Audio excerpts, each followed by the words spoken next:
Assalamualaikum warahmatullahi wabarakatuh.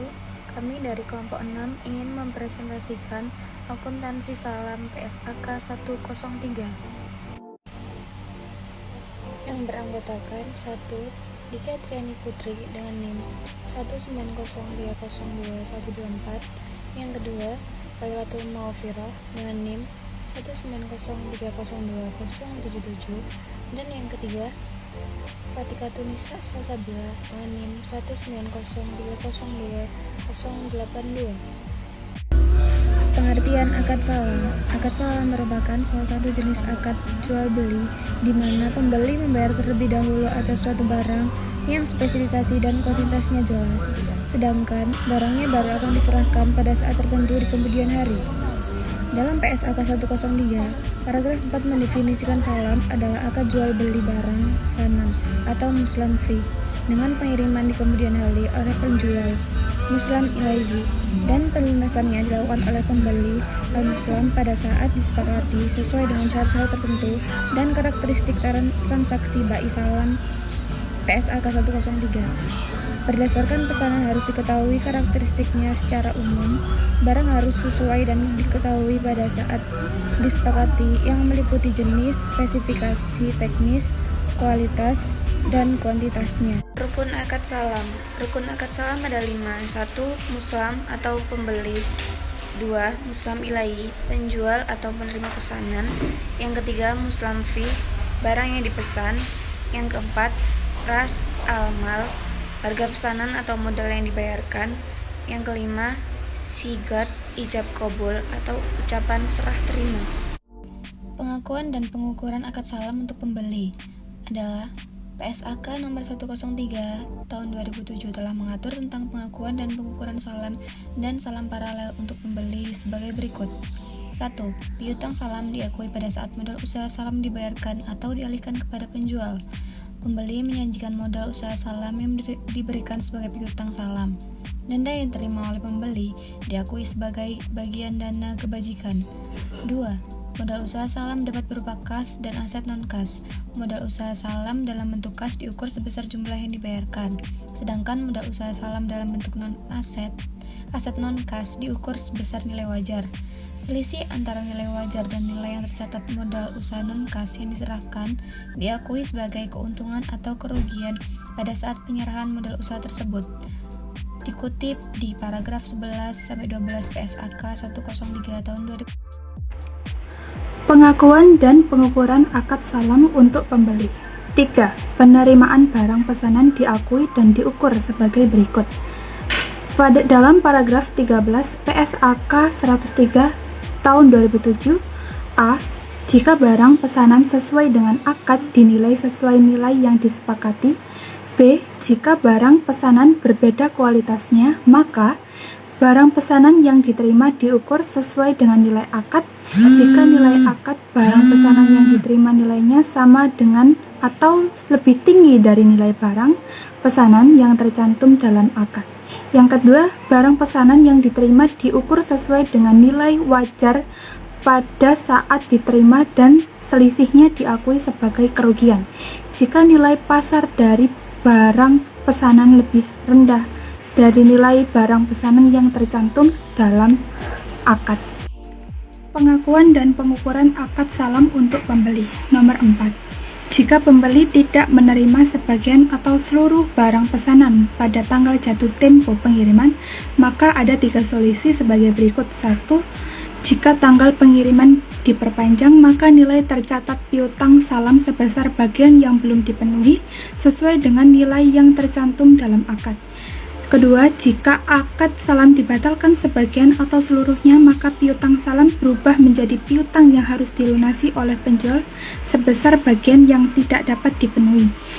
Yang ketiga, jika akad salam dibatalkan sebagian atau seluruhnya dan pembeli mempunyai jaminan atas barang pesanan serta hasil penjualan jaminan tersebut lebih kecil dari nilai piutang salam, maka selisih antara nilai tercatat piutang salam dan hasil penjualan jaminan tersebut diakui sebagai piutang kepada penjual.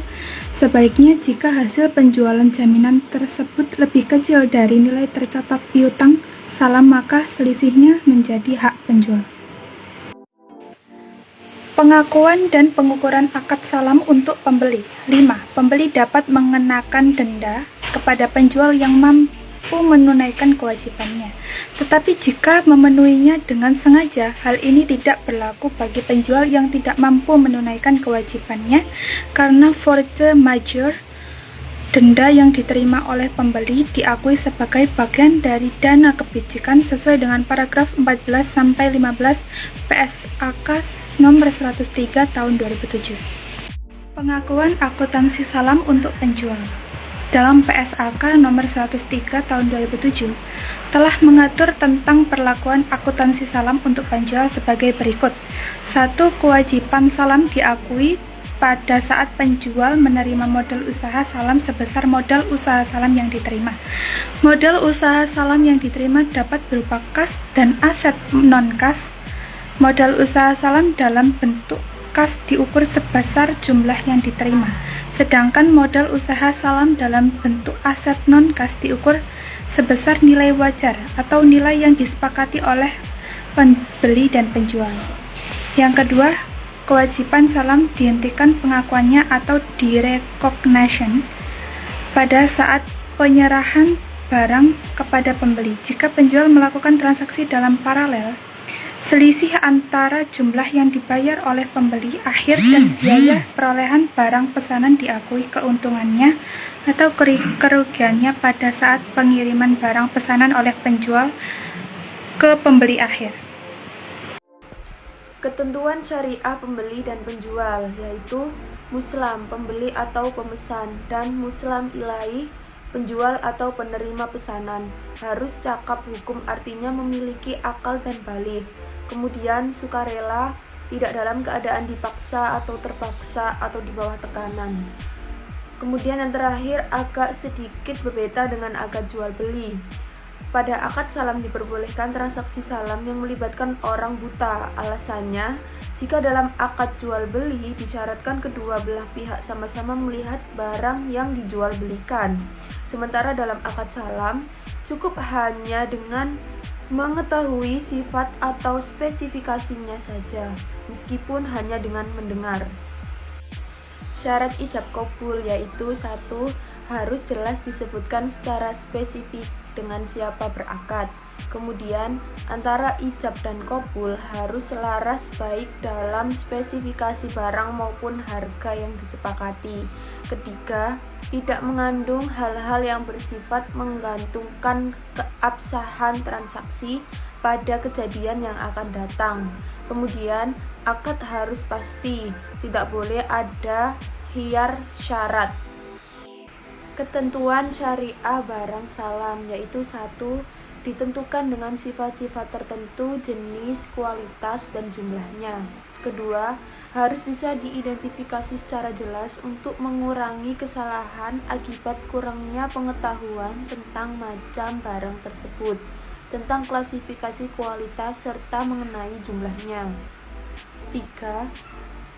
Penyerahan barang dilakukan di kemudian hari. 4. Tempat penyerahan barang harus disepakati oleh pihak-pihak yang berakad. 5. Para ulama melarang penggantian barang yang dipesan atau muslam fih dengan barang lainnya, karena meskipun belum diserahkan, barang tersebut tidak lagi milik muslam alaih atau penjual, tetapi sudah memiliki pemesan. Bila barang tersebut diganti dengan barang yang memiliki spesifikasi dan kualitas yang sama, meskipun sumbernya berbeda, para ulama membolehkannya. 6. Satu jenis atau tidak tercampur dengan jenis lainnya. Yang 7. Barang yang sah diperjualbelikan. Jenis akad salam terdapat 2 jenis, yaitu langsung dan paralel. Langsung, transaksi jual beli di mana barang yang diperjualbelikan belum ada ketika transaksi dilakukan dan pembeli melakukan pembayaran di muka, sedangkan penyerahan barang baru dilakukan di kemudian hari.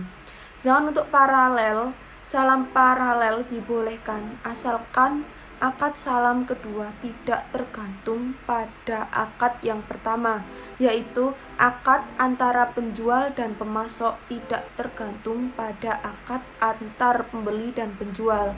Jika saling tergantung atau menjadi syarat tidak diperbolehkan.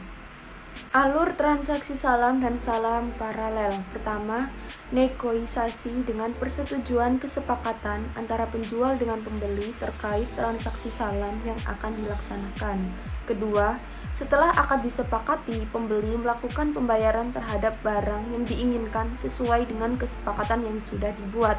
Ketiga, pada transaksi salam, penjual mulai memproduksi atau menyelesaikan produk yang diinginkan pembeli.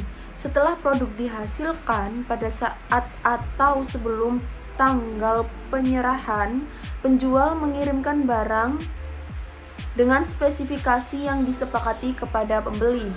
Adapun transaksi salam paralel yang biasanya digunakan oleh penjual atau bank syariah yang tidak memproduksi sendiri produk salam. Setelah menyepakati kontrak salam dan menerima dana dari nasabah salam, selanjutnya secara terpisah membuat akad salam dengan petani sebagai produsen produk salam. Kemudian keempat, setelah menyepakati transaksi salam kedua tersebut, bank langsung melakukan pembayaran kepada petani. Kelima, dalam jangka waktu tersebut berdasarkan kesepakatan bank, petani mengirim produk salam kepada petani sesuai dengan spesifikasi yang ditentukan. Keenam, bank menerima dokumen penyerahan produk salam kepada nasabah dari petani. Berakhirnya akad salam, yaitu hal-hal yang dapat membatalkan kontrak. 1. Barang yang dipesan tidak ada pada waktu yang ditentukan. 2. Barang yang dikirim cacat atau tidak sesuai dengan yang disepakati dalam akad. 3. Barang yang dikirim kualitasnya lebih rendah, dan pembeli memilih menolak untuk membatalkan akad. 4. Barang yang dikirim kualitasnya tidak sesuai akad, tetapi pembeli menerimanya. Keuntungan dan manfaat akad salam. 1. Jaminan untuk mendapatkan barang sesuai dengan yang dibutuhkan dan pada waktu yang diinginkan. Kedua, mendapatkan barang dengan harga yang lebih murah bila dibandingkan dengan pembelian pada saat ia membutuhkan kepada barang tersebut. Sedangkan penjual juga mendapatkan keuntungan yang tidak kalah besar dibanding pembeli. Ketiga, penjual mendapatkan modal untuk menjalankan usahanya dengan cara-cara yang halal, sehingga ia dapat menjalankan dan mengembangkan usahanya tanpa harus membayar bunga. Keempat, penjual memiliki keleluasaan dalam memenuhi permintaan pembeli karena biasanya tenggang waktu antara transaksi dan penyerahan barang pesanan berjarak cukup lama. Terima kasih, sekian presentasi dari kelompok kami. Selebihnya mohon maaf. Wassalamualaikum warahmatullahi wabarakatuh.